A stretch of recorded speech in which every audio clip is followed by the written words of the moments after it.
మా latest videos కోసం మా ఈ తెలుగు న్యూస్ ఛానల్ సబ్స్క్రైబ్ చేసి గంట సింబల్ యాక్టివేట్ చేసుకోండి. రేపు మార్గశిర మంగళవారము, లక్ష్మీదేవికి ఎంతో ఇష్టమైన రోజు. అయితే రేపు తులసి కోటలోని మట్టితో ఒక చిన్న పని చేస్తే మీ ఇంటికి లక్ష్మీదేవి పరుగు పరుగున వస్తుంది, కోట్ల వర్షాన్ని కురిపిస్తుంది అని పండితులు చెప్తూ ఉన్నారు. అంతేకాదు, మీ ఇంటిలో లక్ష్మీదేవి తిష్ట వేసుకుని కూర్చుంటుంది.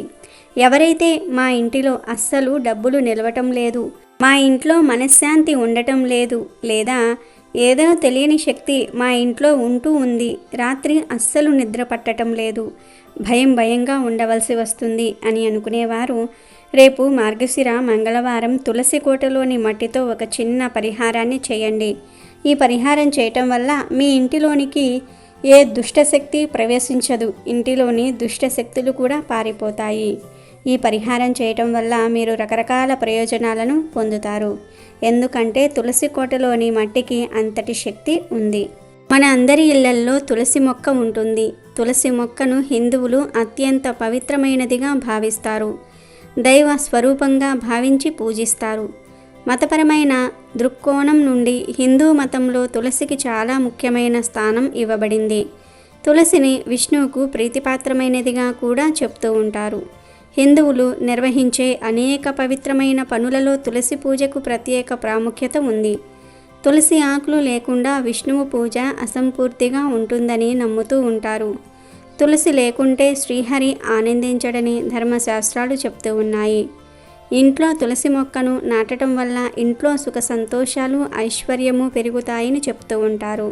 తులసి మొక్కలో విష్ణువు, లక్ష్మీదేవి నివసిస్తారని నమ్ముతూ ఉంటారు. శాస్త్రాల ప్రకారం స్నానం చేయకుండా తులసి మొక్కను తాకకూడదు, ఆకులను కొయ్యరాదు. తులసి ఆకులను ఉదయం లేదా పగలు మాత్రమే తెంపుకోవాలి. సూర్యాస్తమయం తర్వాత పొరపాటున కూడా తులసి ఆకులను మొక్క నుంచి కట్ చేయవద్దు. మీ ఇంట్లోని తులసి మొక్కను చూసి మీ కుటుంబ భవిష్యత్తు చెప్పొచ్చు. ఎలా అంటే, ఇంట్లోని తులసి మొక్కకు ఎప్పటికప్పుడు నీరు పోస్తూ జాగ్రత్తగా చూసుకోవాలి. మీ ఇంట్లోని తులసి మొక్క ఎండిపోతే అది మంచి సంకేతం కాదు. అకస్మాత్తుగా మొక్క ఎండిపోతే వేరే మొక్కను తీసుకుని వచ్చి పూజ చేయండి. కొత్త తులసి మొక్క నాటిన కొద్ది రోజులకే ఆకులు రాలటం ప్రారంభిస్తే జాగ్రత్తగా ఉండండి. ఇది పితృదోషాన్ని సూచిస్తుంది. దీనివల్ల మీకు జీవితంలో సమస్యలు రావచ్చు. తులసి ఎప్పుడూ కూడా వృద్ధి చెందితే లేదా అకస్మాత్తుగా ఆకుపచ్చగా మారితే అది చాలా మంచి సంకేతంగా పరిగణించబడుతుంది. తులసిని సజీవంగా ఉంచిన చోట విష్ణువు మరియు లక్ష్మి అనుగ్రహిస్తారని విశ్వాసం. అటువంటి ఇంటిలో ఎల్లప్పుడూ ఆనందము మరియు శ్రేయస్సు ఉంటుంది. ఏకాదశి మరియు ఆదివారం మినహా మిగతా రోజుల్లో తులసి చెట్టుకు నీరు పొయ్యండి. తులసి మొక్కకు నిత్యము పూజ చేయండి. సాయంత్రం తులసి ముందు దీపం ఉంచటం ద్వారా మీ కుటుంబానికి మేలు జరుగుతుంది. ఆదివారాలు, ఏకాదశి లేదా పవిత్రమైన రోజులలో తులసి మొక్కను నాటొద్దు. తులసి చెట్టు ఉంచిన ప్రాంతాన్ని పరిశుభ్రంగా ఉంచుకోండి. అలాగే తులసి కోట దగ్గర శుభ్రం చేసేటప్పుడు చీపురును ఉపయోగించకండి. ఏదైనా ఒక క్లాత్తో శుభ్రం చేయండి. ఆకులు వంటివి ఏవైనా రాలినా వాటిని చేతితో తీయకండి. తులసి కోట లేదా తులసి చెట్టు దగ్గర ఎప్పుడూ పరిశుభ్రంగా ఉంచుకోవాలి. అప్పుడు మీరు తులసి చెట్టుకు చేసే పూజలు ఫలిస్తాయి. అప్పుడు మీకు లక్ష్మీ నారాయణుల అనుగ్రహం కూడా కలుగుతుంది. తులసి చెట్టుకు నిత్యము పూజలు చేయటం వల్ల మీ మనసులోని కోరికలు నెరవేరుతాయని పండితులు చెప్తూ ఉన్నారు. మరి అలాంటి తులసి కోటలోని మట్టితో రేపు మార్గశిర మంగళవారం ఈ పరిహారం చేస్తే మీకు పట్టిన దరిద్రమంతా కూడా పోయి ఐశ్వర్యం సిద్ధిస్తుంది. లక్ష్మీదేవి అనుగ్రహం కలుగుతుంది. మీ ఇంటికి పట్టిన నెగిటివ్ ఎనర్జీ అంతా కూడా పోతుంది. మరి రేపు మార్గశిర మంగళవారం తులసి కోటలోని మట్టితో ఏం చేయాలి అనే విషయాన్ని ఈ వీడియోలో వివరంగా తెలుసుకుందాము. అంతకన్నా ముందు మా వీడియో నచ్చితే లైక్ చేయండి, షేర్ చేయండి, అలాగే మా ఛానల్ని కూడా సబ్స్క్రైబ్ చేసుకోవడం మర్చిపోవద్దు. ఇక వీడియోలోకి వస్తే, రేపు మార్గశిర మంగళవారం ఉదయాన్నే నిద్రలేచి ఇంటిని శుభ్రం చేసుకొని వాకిట్లో ముగ్గు వేయండి. ఆ తర్వాత తల స్నానం చేసి చక్కటి దుస్తులను వేసుకోండి. ఇక ఇప్పుడు పూజించే తులసి కోట వద్దకు వెళ్ళి నీటిని సమర్పించి ఆ తులసి కోటలోని కొంచెం మట్టిని ఒక రాగి ప్లేట్లోకి తీసుకోండి. ముందుగా రాగి ప్లేట్ను శుభ్రం చేయండి.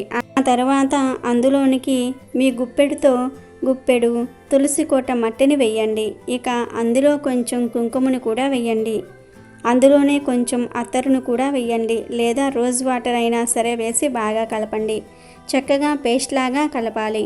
ఆ మట్టి పేస్ట్తో ఇప్పుడు మనం గుమ్మానికి బొట్లు పెట్టుకోవాలి. ఇలా గుమ్మానికి తులసి కోట మట్టితో బొట్లు పెట్టడం వల్ల మీ ఇంట్లోకి ఎటువంటి దుష్టశక్తి ప్రవేశించదు. ఈ మట్టిలో కుంకుమను వేసాం కాబట్టి మీ ఇంట్లో ఏదైనా నెగిటివ్ ఎనర్జీ ఉన్నా బయటకు వెళ్ళిపోతుంది. ఇలా గుమ్మానికి బొట్టు పెట్టిన తర్వాత తులసి కోట దగ్గర నెయ్యితో దీపం వెలిగించుకోవాలి. తులసి చెట్టుకు పూజలు చేసి మీకు ఉన్న సమస్య గురించి చెప్పుకోవాలి. ఇలా చేయటం వల్ల మీ ఇంటికి పట్టిన దరిద్రమంతా కూడా పోతుంది. మీ ఇంట్లో ఉన్న అలక్ష్మి వెళ్ళిపోయి లక్ష్మీదేవి మీ ఇంట్లోకి ప్రవేశిస్తుంది. గుమ్మానికి తులసి మట్టితో బొట్లు పెడితే మీ ఇల్లు పవిత్రంగా మారిపోతుంది. అలాగే మీ ఇంట్లోకి ఎలాంటి దుష్టశక్తులు ప్రవేశించకుండా ఉండాలి అంటే రేపు మార్గశిర మంగళవారం ఇంకొక చిన్న పరిహారాన్ని కూడా చేయండి. ఈ పరిహారం చేస్తే మీ ఇంటిలో ఎప్పుడూ డబ్బు నిలుస్తుంది. మీ ఇంటిలో అస్సలు గొడవలు అనేవే జరగవు. మీ ఇల్లు సుఖ సంతోషాలతో సుఖశాంతులతో సంతోషంగా నిండిపోతుంది. మరి ఆ పరిహారం ఎలా చేయాలి అంటే కొన్ని తులసి ఆకులను తీసుకొని వాటి నుంచి రసం తీసుకోవాలి. దాన్ని శుభ్రమైన మంచినీటిలో కలపాలి. ఆ తర్వాత దైవాన్ని ప్రార్థించి ఆ ద్రవ్యాన్ని ఇంటిలో చల్లాలి. దీంతో దుష్టశక్తులు రాకుండా ఉంటాయి. ఇంట్లో ఉన్న నెగిటివ్ ఎనర్జీ బయటకు వెళ్ళిపోతుంది. పూజించే తులసి చెట్టు ఆకులను కాకుండా పూజించిన తులసి చెట్టు ఆకులను ఈ పరిహారంలో వాడాలి. అలాగే తులసి ఆకులను ఒక్కొక్కటిగా త్రెంపకూడదు. 2 ఆకులు కలిపిన దళముతో కూడిన కొసలను తెంపాలి. అన్ని పుష్పాల కన్నా తులసి మంజురులు అంటే తులసికి వచ్చే పుష్పాలు అత్యంత శ్రేష్టమని, ఈ మంజురులను కోసేటప్పుడు వాటితో పాటు ఆకులు తప్పనిసరిగా ఉండాలని బ్రహ్మ పురాణం చెప్తుంది. తులసి చెట్టును పూజించటం వల్ల 1,00,000 రెట్ల అధికంగా పూజాఫలం లభిస్తుంది. మిట్ట మధ్యాహ్నము అర్ధరాత్రి వేళల్లో కానీ తులసిని తుంచరాదు. ఒకవేళ అలా చేస్తే బ్రహ్మహత్య పాతకం చుట్టుకుంటుందని పురాణాలు చెప్తూ ఉన్నాయి. తులసి చెట్టు ఉన్న మట్టిలోనూ తులసి చెట్టు మీద అధికంగా పసుపు కుంకుమ అక్షింతలు వేయటం వలన అక్కడ ఉన్న పోషకాలు నశించి తులసి చెట్టు ఎక్కువ కాలం నిలవదు. కనుక పసుపు కుంకుమ అక్షింతలు వేయవలసి వచ్చినప్పుడు చెట్టు మొదట్లో కాక తులసి కోట మొదటిలో వేయటం ఉత్తమం. స్త్రీలు ఎప్పుడూ కూడా తులసి దళాలను కొయ్యరాదు. పురుషుల చేతనే కొయ్యించాలి. తులసి దళాలను ఒడిలోనికి కొయ్యకూడదు. ఆకులోనికి కానీ ఏదైనా పళ్ళెంలోనికి కానీ కోసుకోవాలి. తులసి దళాలను ఒట్టి నేల మీద ఉంచకూడదు.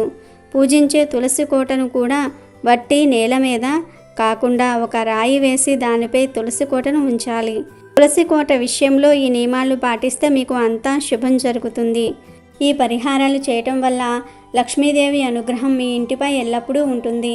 కేవలం మార్గశిర మంగళవారం అనే కాకుండా ప్రతి మంగళవారం కూడా ఈ పరిహారాలు చేస్తే మీకు శుభ ఫలితాలు కలుగుతాయి. మీ ఇంటికి లక్ష్మీదేవి పరుగు పరుగున వస్తుంది. మీ ఇంటిలో కోట్ల వర్షాన్ని కురిపించేస్తుంది. కాబట్టి మర్చిపోకుండా అందరూ కూడా రేపు ఈ పరిహారాన్ని చేసి లక్ష్మీదేవిని ఇంటికి ఆహ్వానించి సిరి సంపదలను పొందండి. ఆనందంగా జీవించండి. అమెజాన్లో బెస్ట్ డిస్కౌంట్స్ కోసం వీడియో డిస్క్రిప్షన్లో లింకు ఉంది, చూడండి. అలాగే మా టెలిగ్రామ్ ఛానల్ సబ్స్క్రైబ్ చేసుకోండి.